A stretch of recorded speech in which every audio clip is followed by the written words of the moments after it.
Hello friends, कैसे हैं आप सब। आप सभी का आपके अपनी YouTube channel sociology with Sangeeta में मैं संगीता स्वागत करती हूं।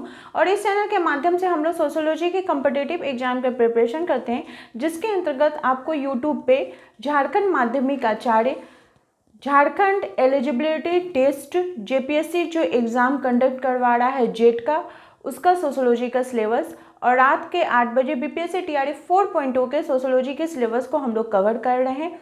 साथ ही साथ आप लोगों के लिए पेड क्लास भी चलाया जा रहा है, जहां पे आपको आपके सिलेबस के अकॉर्डिंग कंप्लीट नोट्स प्रोवाइड किए जा रहे हैं विथ एक्स्ट्रा मटेरियल।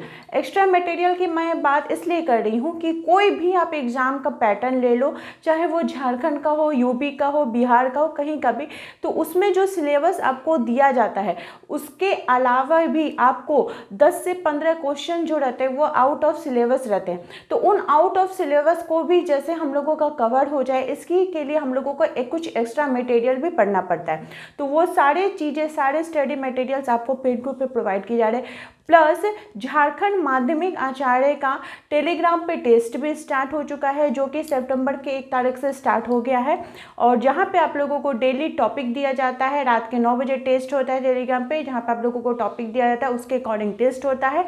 और साथ ही साथ प्रीवियस ईयर के क्वेश्चंस का भी टेस्ट होता है, क्योंकि प्रीवियस ईयर के क्वेश्चंस को भी हम लोगों को साथ ही साथ लेके चलना पड़ता है। तो वैसे स्टूडेंट्स जो पेड क्लास में ज्वाइन होना चाहते हैं, तो आप पेड क्लास में ज्वाइन होने के लिए आपको सिंपली क्या करना पड़ेगा, आप इस नंबर पे 7870421839 इस नंबर पे या तो आप कॉल करके या फिर व्हाट्सएप के माध्यम से, अगर कॉल आप लोगों का नेटवर्क इशू के कारण नहीं लगा तब व्हाट्सएप के माध्यम से पेड क्लास में ज्वाइन हो सकते हैं। मिनिमम फीस रखी गई है, जहां पे आप लोगों को पेपर 1 और पेपर 2 दोनों के ही स्टडी मटेरियल्स प्रोवाइड किए जाएंगे, प्लस टेलीग्राम का टेस्ट भी मिलेगा जो कि बिल्कुल ही फ्री है, फ्री ऑफ कॉस्ट है।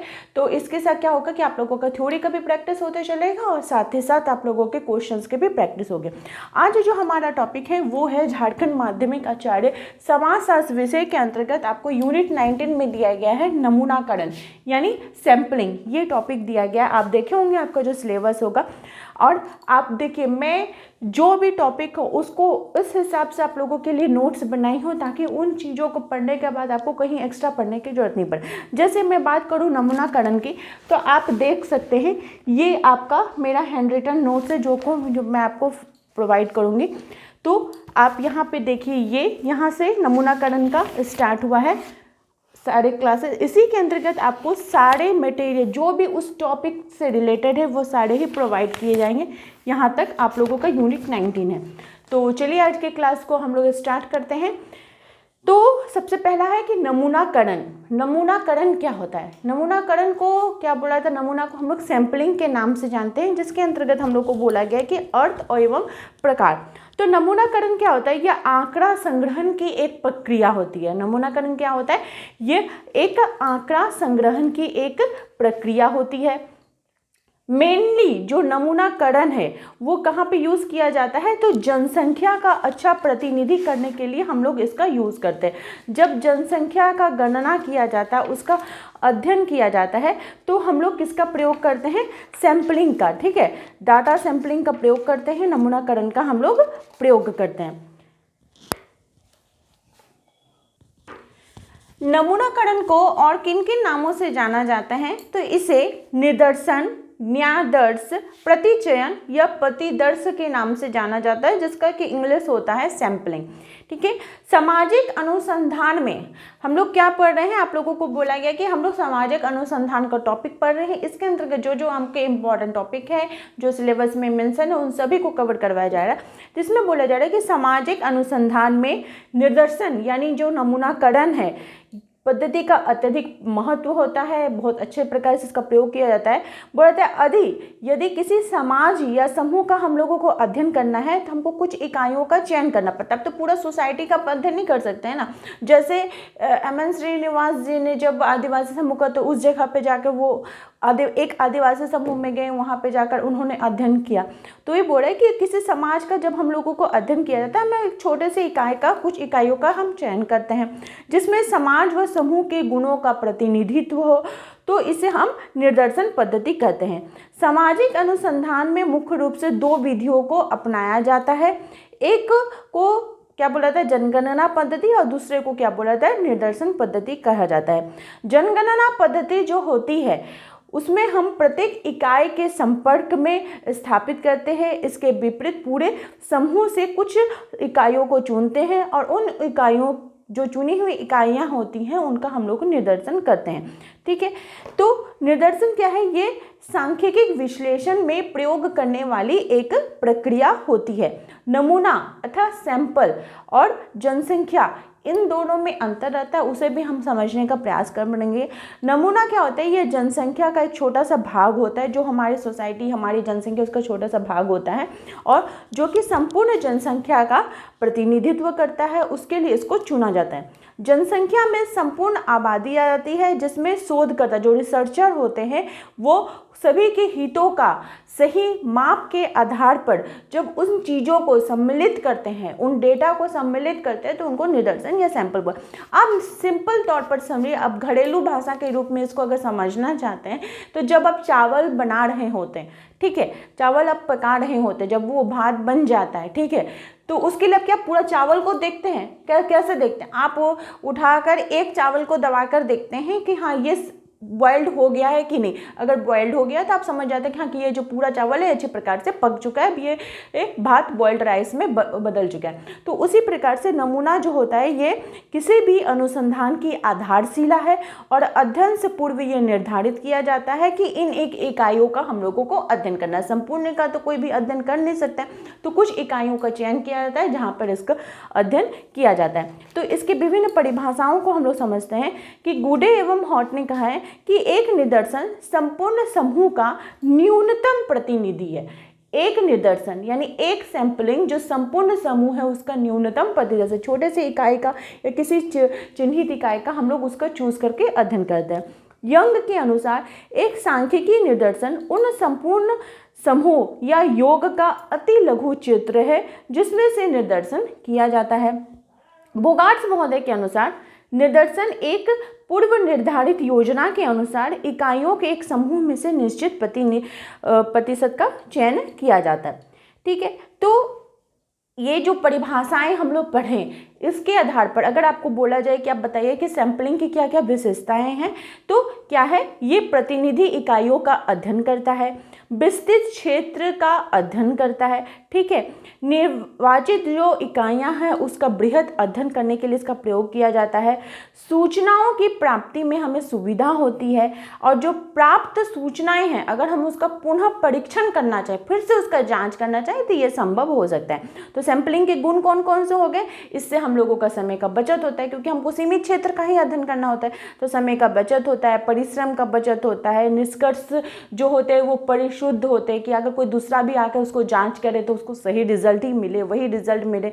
धन का भी बचत होता है, अधिक गहनता से इसका अध्ययन किया जाता है और इसमें प्रशासनिक सुविधा मिलती है, और ये संपूर्ण जनसंख्या का अध्ययन इससे संभव हो पाता है। अब मान लीजिए कोई भी चीज़ है, उसका अगर पॉजिटिव है तो उसका निगेटिविटी भी है, उसका दोष भी है, तो निदर्शन का क्या दोष हो गया, तो इसमें अभिरुचि की समस्या आती है। जोड़ी नहीं है कि आपका मन लगे ही उस काम के लिए, ठीक है, अभिरुचि की समस्या आती है, प्रतिनिधि का सही रूप से चयन नहीं हो पाता है, विशेष ज्ञान की आवश्यकता होती है जो कि संभव नहीं हो पाता है। ठीक है, तो निदर्शन, प्रतिचयन, नमूनाकरण, सैंपलिंग, ये सभी एक ही चीज़ है। और अब हम लोग देखेंगे कि कौन कौन सी अध्ययन विधियाँ हैं। तो जो सबसे पहले आते हैं वो है कौन है, लुंडबर्ग। कौन आ जाएंगे, लुंडबर्ग।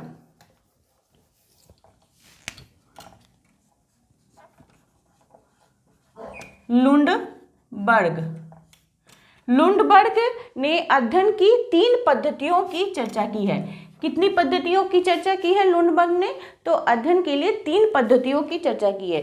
वे 3 पद्धतियां क्या है, पहला है व्यक्तिक अध्ययन पद्धति, जो कि आपके सिलेबस में भी मेंशन है, आपको पढ़ने के लिए बोला गया है। व्यक्तिक अध्ययन पद्धति,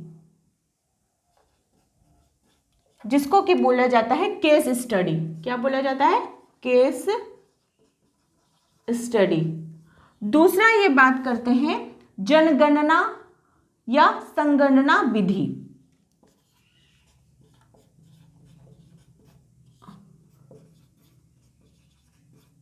जिसको संगणना भी बोला जाता है विधि। इसका इंग्लिश क्या है? सेंसस। सेंसस, ठीक है। तीसरा है निदर्शन विधि।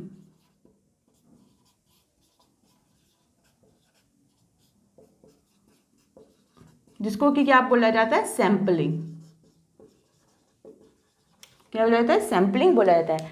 देखिए अब थोड़ा सा हम लोग ये जो जनगणना विधि है, संगणना विधि है, निदर्शन विधि है, इसके बीच अंतर को समझ लेते हैं। संगणना या जनगणना ये जो विधि है ये समग्र की समस्त इकाइयों का अध्ययन करता है।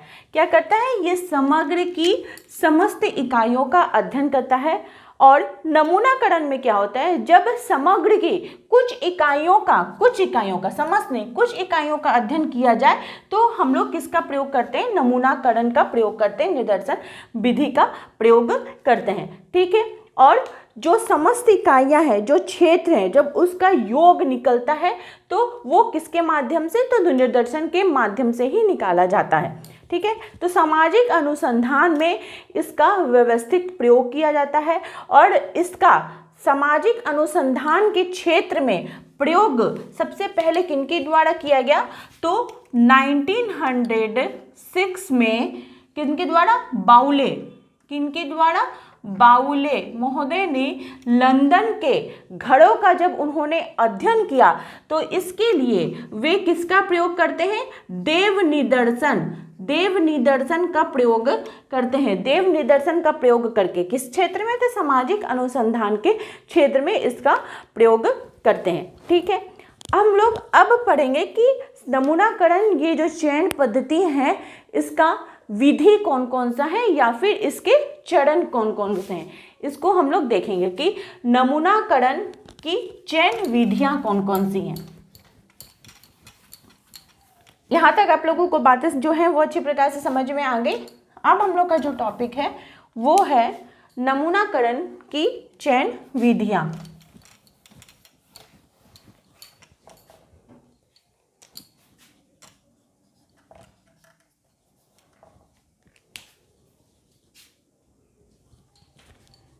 हमारा नेक्स्ट टॉपिक है नमूनाकरण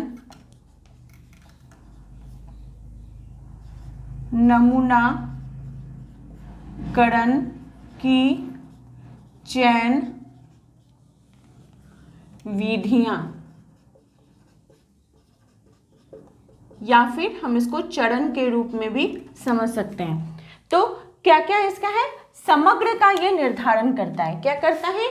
ये समग्र का निर्धारण करता है। किसका निर्धारण करता है? तो नमूनाकरण जो है ये समग्र मतलब टोटल,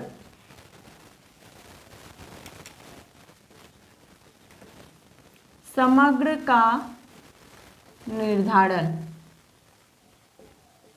क्या करता है? समग्र का निर्धारण करता है। निदर्शन की जो इकाई का निर्धारण करता है। निदर्शन की इकाई का निर्धारण। अब निदर्शन की इकाई कौन कौन सी होंगी? किसका किसका होगा? तो परिवार आ जाएगा, व्यक्ति आ जाएगा, समूह इसके अंतर्गत आ जाएंगे। क्या आ जाएंगे? परिवार, व्यक्ति और समूह जो है इसके अंतर्गत आ जाएंगे।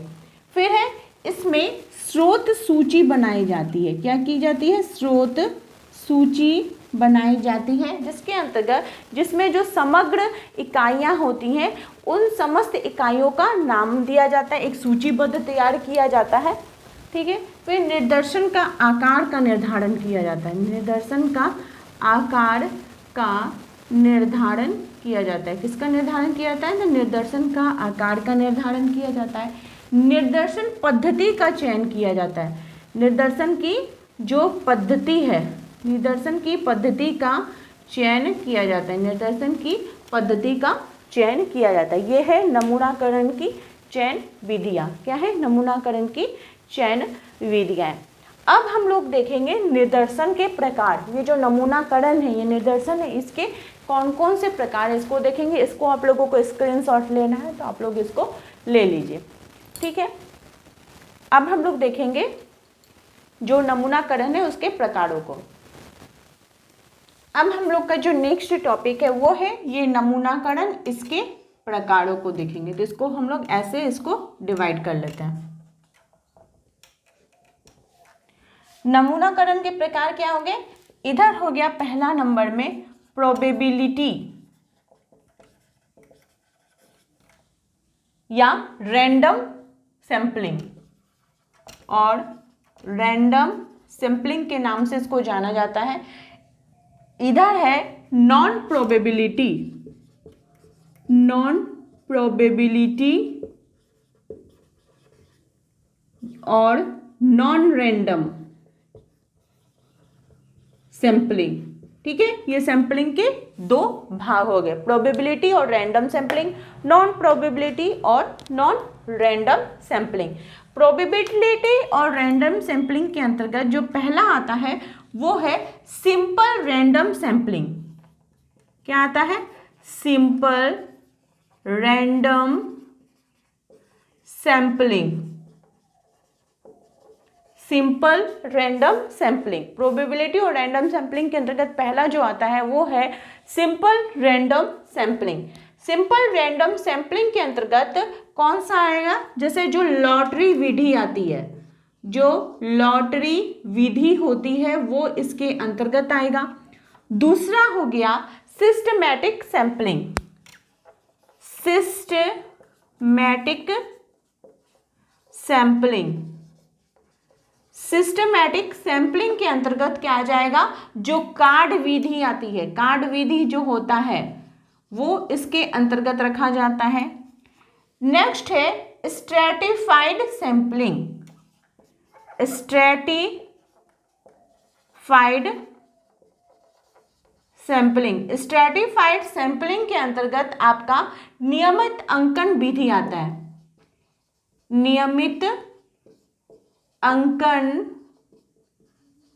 विधि, स्ट्रैटिफाइड सैंपलिंग के अंतर्गत नियमित अंकन विधि। नेक्स्ट है क्लस्टर, फिर नेक्स्ट है एरिया,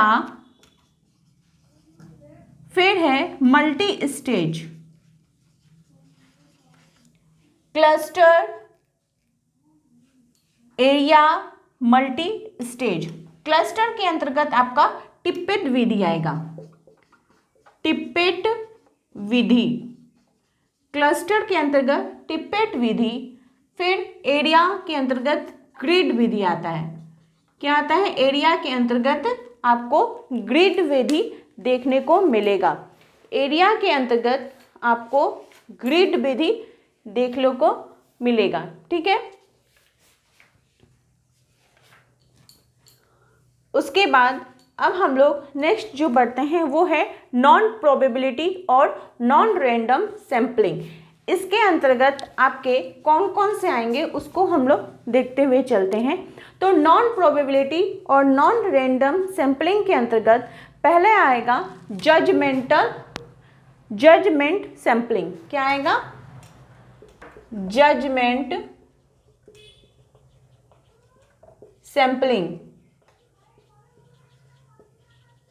जजमेंट सैंपलिंग आएगा प्रो नॉन प्रोबेबिलिटी और नॉन रैंडम सैंपलिंग के अंतर्गत। फिर आएगा कन्वेंस,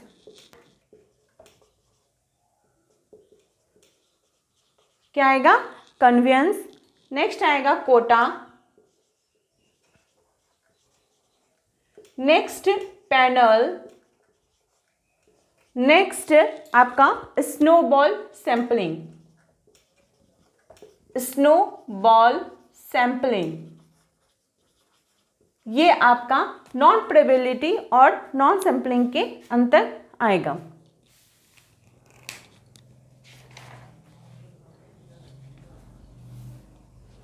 अब एक एक करके इन सभी को हम लोग देखते हुए चलते हैं। जैसे देखिए रैंडम सैंपलिंग, जो रैंडम सैंपलिंग होता है, simple random sampling, random sampling, तो इसको देव निर्देशन बोला जाता है। यह प्रत्येक इकाई के चुने जाने की संभावना रहती है। इसमें इकाइयों का जो चयन होता है वो अनुसंधानकर्ता की इच्छा या उद्देश्य पर नहीं होता, बल्कि भाग्यवश या संयोगवश होता है।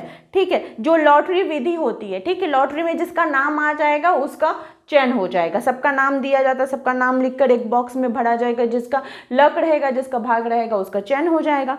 थॉमसन कार्कर के अनुसार देव निदर्शन में किसी इकाई के चुने जाने या ना चुने जाने का अवसर जो होता है वो घटना के लक्षण से ये चीज़ स्वतंत्र रहता है। उसके बाद अन्य विधियों के बारे में अगर बात की जाए, जो साधारण सरल जो यदृश्य देव निदर्शन होता है उसमें लॉटरी विधि आती है, कार्ड विधि होती है, टिप्पेट विधि होती है और ग्रिड विधि इसके अंतर्गत आते हैं। जो सीमित देव निदर्शन होता है उसमें नियमित अंकन विधि रहती है, स्तरित होता है या फिर वर्गीकृत निर्देशन रहता है। जो अन्य विधियों की बात करें तो क्षेत्रीय निदर्शन, बहुस्तरीय निदर्शन और नियमित अंकन इसके अंतर्गत आते हैं। तो हम लोगों ने क्या क्या देखा, लॉटरी विधि, कार्ड या कार्ड में जिसका नाम आ जाएगा, जिसको कि टिप्पेट विधि भी बोला जाता है, ठीक है। तो अब देखिए टिप्पेट विधि क्या है, तो ये HG टिप्पेट किनके द्वारा, HG टिप्पेट के द्वारा 4 अंकों वाली 10,400 संख्याओं की एक सूची बनाई जाती है और बिना किसी नंबर के कई पृष्ठों पर लिख दिया जाता है। समग्र की इकाई को क्रमवार लिखकर उसमें से जितनी भी इकाइयों का चयन करना होता है वो किया जाता है टिप्पेट विधि के अंतर्गत। फिर है छलनी विधि, जिसको ग्रिड विधि कहा जाता है। छलनी विधि जिसको कि क्या बोला जाता है, ग्रिड विधि कहा जाता है। ये क्या होता है, तो इसका उपयोग जो होता है वो भौगोलिक क्षेत्र के चुनाव के लिए किया जाता है। पहले किसी गांव या नगर का नक्शा बनाकर ग्रिड प्लेट पर रखा जाता है। इस प्लेट में वर्गाकार जो खाने हैं, बॉक्सेस हैं, वो बनाए जाते हैं जिन पर नंबर लिखे रहते हैं और जिन भागों पर वर्गाकार खाने आते हैं उन मान लीजिए एरिया का हमको चयन करना है, नंबर लिखा हुआ है, जिसका पहला नाम आ जाएगा उसको पहले चयन कर लिया जाएगा। फिर होता है नियमित देव निदर्शन, जिसको कि रेगुलर मार्किंग सैम्पलिंग बोला जाता है। इसमें क्या होता है कि इसमें समग्र की इकाइयों को निश्चित क्रम में लिखकर निश्चित क्रम के बाद इकाइयों का चयन कर लिया जाता है। यह निदर्शन क्रमबद्ध एवं व्यवस्थित होता है, इसलिए इसे सिस्टमैटिक सैम्पलिंग विधि कहा जाता है। मोजर ने इसे अर्धदेव विधि कहा, यानी हाफ रैंडम सैम्पलिंग के नाम से भी पुकारा। नेक्स्ट जो सैम्पलिंग का विधि है वो है अनियमित अंकन विधि, जिसको कि इर्रेगुलर मार्किंग कहा जाता है। इसमें प्रथम और अंतिम अंक को छोड़कर नियमित क्रम विभाजित कर लिया जाता है और किसी भी क्रम का चयन किया जाता है। प्रथम को लास्ट को छोड़कर बीच में जो नंबर रहता है उसमें से किसी का भी चयन हो जाता है। फिर नेक्स्ट जो अंकन विधि है, मतलब सैम्पलिंग मेथड है, वो है स्तरित एवं वर्गीकृत निदर्शन, जिसको स्ट्रेटिफाइड सैम्पलिंग मेथड कहा जाता है। इसमें देव निदर्शन एवं सविचार निदर्शन को एक साथ उपयोग होता है, इसलिए इसको मिश्रित निदर्शन के नाम से भी जाना जाता है। पहले इसमें सजातीयता के आधार पर समग्र की इकाइयों को विभाजित किया जाता है, फिर बाद में देव निदर्शन विधि का उपयोग करके इसका चयन किया जाता है। और इसका भी फिर 2 भाग है, ठीक है। स्तरित और वर्गीकृत जो निदर्शन है इसका भी 2 भाग है। कौन कौन सा है, तो समान अनुपातिक निदर्शन और असमानुपातिक निदर्शन, जिसको प्रोपोर्टोनेट स्ट्रैटिफाइड बोला जाता है या फिर डिसप्रोपोर्टोनेट स्ट्रैटिफाइड बोला जाता है। फिर नेक्स्ट जो निदर्शन की विधि है उसको बोला जाता है बहुस्तरीय निदर्शन, यानी कि मल्टी स्टेज सैम्पलिंग। इसमें क्या होता है कि जब बहुत बड़े क्षेत्र का नमूनाकरण प्राप्त करना होता है, जैसे मान लीजिए किसी बड़े नगर को कई वार्डों में या कई भागों में विभाजित करना होता है, फिर इनके जो भाग होते हैं फिर उसका उपभाग में विभाजन करना पड़ता है, कुछ परिवारों का चयन करना पड़ता है। तो हर एक परिवार से एक व्यक्ति का चयन किया जाता है, जिसको कि बहुस्तरीय निदर्शन बोला जाता है। फिर नेक्स्ट पुनरावृत्ति निदर्शन, जिसको कि रिपीटेड सैम्पलिंग बोला जाता है। इसमें क्या होता है कि जब निदर्शन से आवश्यक परिणाम प्राप्त ना हो तब नमूना एक से अधिक बार लिया जाता है। इसको मान लीजिए कोई हमको, जैसे आपको देखा होंगे कि कोई ब्लड टेस्ट करवाने के लिए गए हैं, तो रिपोर्ट अगर सही नहीं आया, उसे संतुष्ट नहीं हुआ, तो फिर से उनको रिपोर्ट में बोला जाता है फिर से आप जांच करके आइए, तो इसको पुनरावृत्ति निदर्शन भी बोला जाता है। फिर आता है गुच्छ या क्षेत्रीय निदर्शन। ये मोजर के अनुसार जब इकाइयों के संपूर्ण समूह को ही निदर्शन के रूप में चुन लिया जाता है तब यह प्रक्रिया संभाग निदर्शन कहलाती है। इसमें समग्र के कई क्षेत्रों में विभाजित कर इसके इकाइयों का एक समूह की इकाइयों का अध्ययन किया जाता है। अपराधी क्षेत्र, जनसंख्या का अध्ययन, ये सभी जो होता है इसके अंतर्गत आते हैं, ठीक है। फिर और भी जैसे सैम्पलिंग है, जैसे हो गया आपका non probability sampling, purposive sampling, convenience sampling, फिर स्वयं चयनित निर्वाचित सैम्पलिंग, निर्दिष्टांत sampling, quota sampling, snowball sampling. इसमें क्या होता है, जो स्नोबॉल होता है इसमें कुछ जो जब इकाइयों की जानकारी नहीं होती और एक दूसरे से पूछकर इकाइयों का जब चयन किया जाता है तो उसको स्नोबॉल सैम्पलिंग कहा जाता है। तो ये थी आज की क्लास। आई होप आप लोगों को अच्छी प्रकार से क्लास समझ में आ गई होगी और इसका जो कंप्लीट स्टडी मटेरियल है वो आपको नोट्स में PDF फॉर्मेट में मिल जाएगा। आप देख सकते हैं कंप्लीट आपका नोट्स इसमें बना हुआ है। टोटल 67 यूनिट आप लोगों का कंप्लीट हो चुका है। तो वैसे स्टूडेंट जो पेड क्लास से ज्वाइन होना चाहते हैं वो इस नंबर पे जरूर कॉल या व्हाट्सएप के माध्यम से जुड़ सकते हैं। और आप लोगों का आज का टेलीग्राम का टेस्ट का टॉपिक रहा, जो भी स्टूडेंट पेड ग्रुप में जुड़े हुए हैं उनका टॉपिक है सामाजिक अनुसंधान। तो सोमवार रात 9 बजे टेलीग्राम पे आप लोगों का आज क्या टेस्ट होने वाला है, तो सामाजिक अनुसंधान। इसी प्रकार से आप लोग चैनल के साथ बने रहिए। आप सभी का धन्यवाद।